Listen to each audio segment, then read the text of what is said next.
Then उसके बाद question 5 है student, suppose a student is generating waves in a slinky. कहते हैं कि सपोज कीजिए, फ़र्ज़ कीजिए कि स्टूडेंट वेव्स जनरेट कर रहा है स्लिंकी में। The student hand makes one complete forth and back oscillation in 0.40 second. कहते हैं कि वो जो स्टूडेंट है वो एक complete back and forth oscillation जितने टाइम में कंप्लीट कर रहा है स्टूडेंट्स, वो है 0.40 second. The wavelength in the slinky is 0.60 metre, जबकि उसकी वेवलेंथ आपको गिवन है 0.60 metre. For this wave determine, आपसे पूछा गया है स्टूडेंट पार्ट 1 में, पार्ट ए में पीरियड एंड फ्रिक्वेंसी, ठीक है, और पार्ट बी में आपसे वेव स्पीड पूछी गई है। तो सबसे पहले स्टूडेंट इसका डेटा बनाते हैं, ठीक है। जो आपको टी गिवन है वो इक्वल है 0.40 सेकेंड के, ठीक है। वेवलेंथ आपको गिवन है 0.60 मीटर।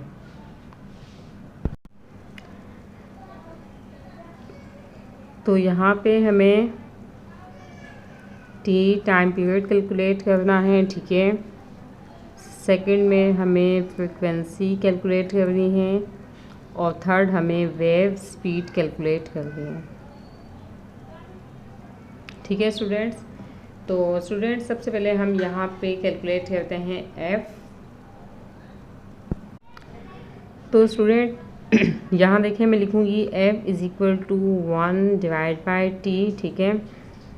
अच्छा, यहाँ पे देखें स्टूडेंट, तो यहाँ पे आपको कहा गया है कि उसने एक complete forth and back oscillation की है 0.40 सेकेंड में, ठीक है। और देन उसके बाद आपसे टाइम पीरियड पूछा गया है। तो स्टूडेंट एक्चुअली आपको टाइम पीरियड गिवन है, ठीक है, जो कि है 0.40 सेकेंड। इसके हम कहते हैं कि it is a time taking, मतलब किसी भी एक पॉइंट पे, वेव के किसी भी एक पॉइंट पे जब एक ऑसिलेशन कंप्लीट होती है तो उसे हम कहते हैं टाइम पीरियड। जबकि यहाँ भी यही कहा गया है कि फोर्थ एंड बैक ऑसिलेशन उसे कंप्लीट की है 0.40 सेकेंड में, तो ये एक्चुअली इसका टाइम पीरियड ही है, ठीक है। तो यहाँ पे मैं लिख देती हूँ कि t इक्वल है 0.40 सेकेंड में। मीन्स कि आपको कंफ्यूज किया गया है, ठीक है। यहाँ लिखा भी है कि फोर्थ एंड बैक ऑसिलेशन उसने 0.40 सेकेंड में कंप्लीट की है और देन आपसे टाइम पीरियड भी पूछा गया है। तो स्टूडेंट ये एक्चुअली टाइम पीरियड ही है, ठीक है। अच्छा, तो 1 तो हमें कैलकुलेट है, ऑल गिवन है ऑलरेडी, ठीक है। 2 मीन्स की फ्रिक्वेंसी हम कैलकुलेट करते हैं। तो यहाँ पे मैं f is equal to 1/, time period लिखूँगी जो कि है 0.40, ठीक है। एफ इज़ इक्वल टू 1/0.40, तो ये आंसर आ जाएगा 2.5 हर्ट्ज़।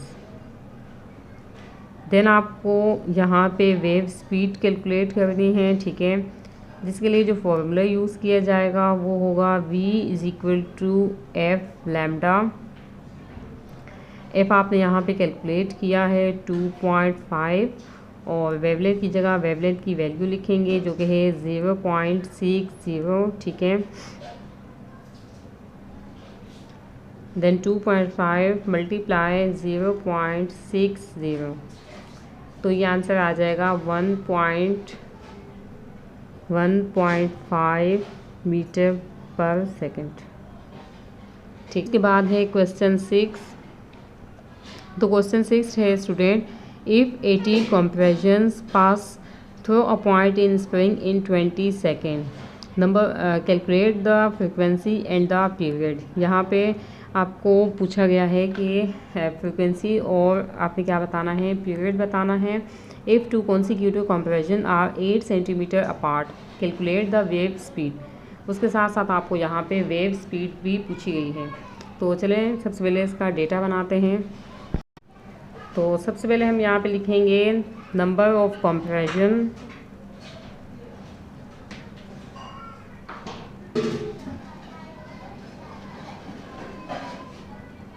जो कि है 80, ठीक है। कहते हैं कि अगर 80 कंप्रेशन, नंबर ऑफ कंप्रेशन क्या है, 80 कंप्रेशन है एक पॉइंट से जो कि स्प्रिंग में है वहाँ से गुजरती हैं या प्रोड्यूस होती हैं 20 सेकंड में। यहाँ पे टाइम आपको गिवन है 20 सेकंड में। कैलकुलेट द फ्रीक्वेंसी, फ्रीक्वेंसी आपने कैलकुलेट करनी है, एंड द पीरियड, ठीक है, time period. If two consecutive compressions are 8 centimetre apart, lambda आपको गिवन है 8 सेंटीमीटर। कहते हैं कि अगर दो कॉन्सिक्यूटिव कंप्रेशन आप इसमें 8 सेंटीमीटर अपार्ट हैं, दूर हैं, उनका जो डिस्टेंस है वो 8 सेंटीमीटर है। कैलकुलेट द वेव स्पीड, तो यहाँ पे आपको वेव स्पीड भी कैलकुलेट करनी है। तो यहाँ पे देखें स्टूडेंट, आपको लैम्डा गिवन है 8 सेंटीमीटर में। तो सबसे पहले इसे हम कन्वर्ट करते हैं मीटर में।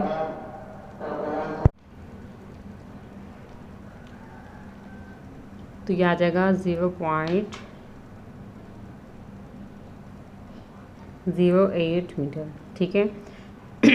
तो यहाँ पे हमें 3 चीज़ें पूछी गई हैं, फ्रीक्वेंसी, टाइम पीरियड और वेव स्पीड। तो सबसे पहले स्टूडेंट हम यहाँ पे कैलकुलेट करते हैं एफ़ को, फ्रीक्वेंसी को, ठीक है। सॉल्यूशन में यहाँ पे लिखती हूँ। तो सॉल्यूशन में F is equal to number of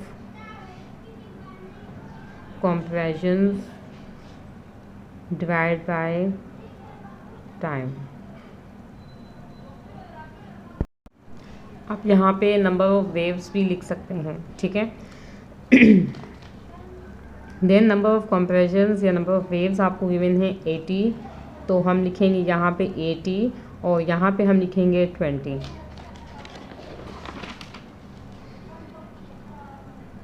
तो F इक्वल है 80 डिवाइड बाय 20।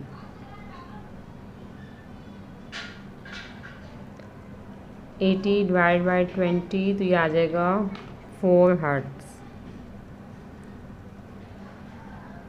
ठीक है। पार्ट 2 में हमें टी टाइम पीरियड कैलकुलेट करना है, ठीक है स्टूडेंट्स। तो उसके लिए जो फॉर्मूला यूज़ किया जाएगा वो होगा F is equal to 1 divide by T. T यहाँ पे हमें कैलकुलेट करना है स्टूडेंट, तो टी यहाँ पे आ जाएगा, ठीक है। और F यहाँ पे टी की जगह पे आ जाएगा, ठीक है। Then T is equal to 1 divide by F. F की वैल्यू आपको गिवन है 4। 1 डिवाइड बाई 4, तो ये आपके पास आंसर आ गया है 0.25 सेकेंड, ठीक है। थर्ड में आपसे पूछा गया है v, तो यहाँ पे जो फॉर्मूला यूज़ किया जाएगा वो होगा v is equal to F lambda. v is equal to F की जगह f की वैल्यू लिखेंगे जो कि है 4 मल्टीप्लाई लैम्डा। लैम्डा की जगह हम लैम्डा की वैल्यू लिखेंगे, ठीक है, जो कि है 0.08। Then v is equal to 4 multiply 0.08।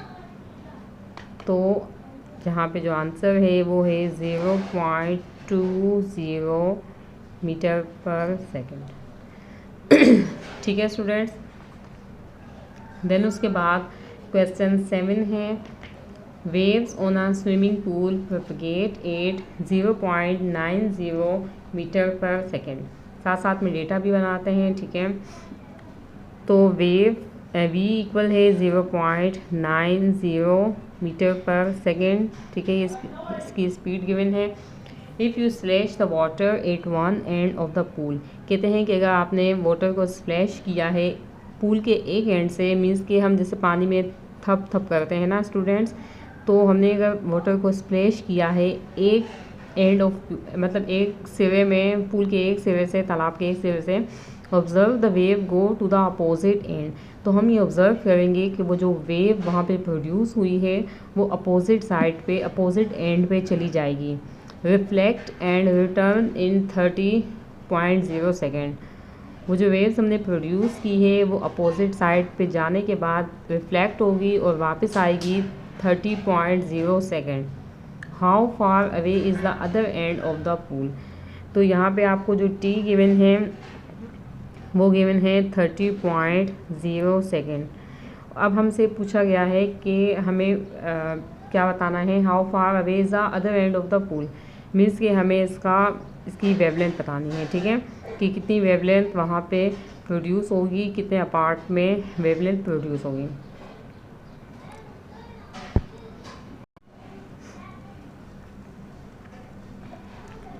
तो मैं यहाँ पे लिखती हूँ स्टूडेंट सॉल्यूशन, ठीक है। देन उसके बाद यहाँ पे जो फॉर्मूला यूज़ किया जाएगा स्टूडेंट वो होगा v is equal to F lambda. अब यहाँ पे हमें यहाँ देखें स्टूडेंट, तो वेवलेंथ कैलकुलेट करनी है, ठीक है, और जबकि हमें एफ भी नहीं गिवन, तो हमें यहाँ पे एफ भी कैलकुलेट करना होगा, ठीक है। तो सबसे पहले हम यहाँ पे एफ को कैलकुलेट करते हैं student. Then F is equal to 1 divide by T, F equal है 1, टाइम पीरियड हमें क्या गिवन था 30.0, ठीक है। Then F is equal to, आप यहाँ पे स्मॉल टी लिख लीजिएगा, ठीक है, 1, क्योंकि यहाँ पे एक वेव का हमें गिवन है तो हमने कैपिटल टी से इसको डिनोट किया है। 1 डिवाइड बाय 30.0, तो ये आ जाएगा 0.033 हर्ट्ज़। अब लैम्डा कैलकुलेट करते हैं, ठीक है। v is equal to F lambda, F की जगह एफ की वैल्यू लिखेंगे और लैम्डा हमें यहाँ पे कैलकुलेट करना है, ठीक है। और ये जो v है तो v की जगह हम v की वैल्यू लिखेंगे जो कि है 0.90, ठीक है। लैम्डा हम एज इट इज़ यहीं पे लिखेंगे, 0.90 एज इट इज़ लिखेंगे, ठीक है। यहाँ ये से मल्टीप्लाई हो रहा है स्टूडेंट्स, इक्वेशन की साइड आने के बाद ये से डिवाइड हो जाएगा,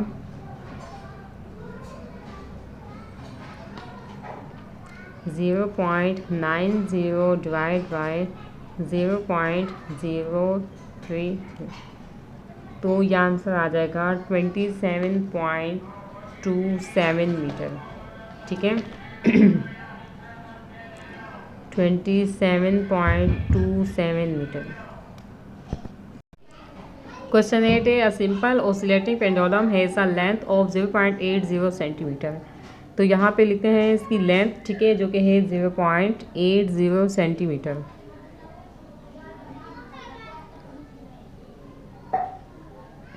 कैलकुलेट इट्स पीरियड, ठीक है, टाइम पीरियड इसका कैलकुलेट करना है यहाँ पे। और सेकंड यहाँ पे इसकी फ्रिक्वेंसी कैलकुलेट करनी है, जबकि जी आपको गिवन है 9.8 मीटर सेकेंड इनवर्स स्क्वायर, ठीक है। तो यहाँ पे देखें तो यहाँ पे लेंथ आपको सेंटीमीटर में गिवन है, तो सबसे पहले हम इसे मीटर में कन्वर्ट करते हैं, जिसके लिए हम इसे डिवाइड कर देंगे 100 से, ठीक है। तो ये आ जाएगा 8 एक्सपोनेंट -3 मीटर। दो चीज़ें यहाँ पे कैलकुलेट करनी है, एक तो है टाइम पीरियड और सेकंड है फ्रीक्वेंसी। तो टाइम पीरियड सबसे पहले हम कैलकुलेट करते हैं, सॉल्यूशन लिखती हूँ मैं यहाँ पे। तो time period is equal to 2 pi √L divide by G. T is equal to 2 pi की जगह पाई की वैल्यू लिखेंगे जो कि है 3.14, ठीक है। एल की जगह एल की वैल्यू लिखेंगे 8 एक्सपोनेंट -3, ठीक है। और जी की जगह जी की वैल्यू लिखेंगे जो कि है 9.8। Then T is equal to 2 multiply 3.14, तो ये आ जाएगा 6.28, ठीक है। इन दोनों को आप इसमें डिवाइड कर देंगे, 8 एक्सपोनेंट -3 डिवाइड बाय 9.8, तो ये आ जाएगा 8.16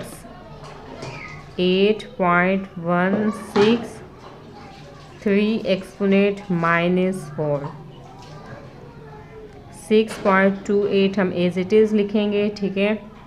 अंडर रूट लेंगे 8.163 एक्सपोनेंट -4 का, तो ये आ जाएगा 0.0285। स्टूडेंट ये 0.80 नहीं है, ठीक है, ये बाय मिस्टेक हो गया है। यहाँ पे आता है 80.0, ठीक है। तो मैंने मिस्टेक से 0.8 लिख दिया था, ठीक है। तो ये क्या है 80.0। तो 80.0 को डिवाइड करेंगे 100 से, ठीक है। तो ये आ जाएगा 0.8 मीटर, ठीक है। बाकी सब एज इट इज़ ही है। यहाँ पे एल की वैल्यू क्या लिखेंगे 0.8, ठीक है। देन 0.8 डिवाइड बाय 9.8, तो ये आ जाएगा 0.08, ठीक है। देन उसके बाद अंडर रूट 0.08, तो ये आ जाएगा 0.28, ठीक है। 6.28 मल्टीप्लाई, ठीक है। इन दोनों को आपस में डिवाइड किया है 0.8 डिवाइड बाय 9.8, तो ये आ गया है 0.081, ठीक है। देन उसके बाद हम इसी का अंडर रूट ले लेंगे, तो यहाँ पे आ जाएगा 0.285, ठीक है। देन उसके बाद 0.285 को मल्टीप्लाई कर देंगे 6.28 से, तो टी टाइम पीरियड निकल के आ गया 1.7898 सेकेंड। देन इसके बाद पार्ट 2 में हमें फ्रीक्वेंसी कैलकुलेट करनी है, ठीक है। तो frequency is equal to 1 divide by T, 1 divide by T की जगह हम टी की वैल्यू लिखेंगे। Then F is equal to 1 divide by 1.7898, तो आंसर आ गया 0.558। F is equal to 0.558 hertz, ठीक है। तो ये इसका आंसर है। स्टूडेंट्स, अगर आपको ये वीडियो पसंद आई हो तो लाइक कीजिए, शेयर कीजिए और चैनल को सब्सक्राइब कीजिए। अल्लाह हाफिज़।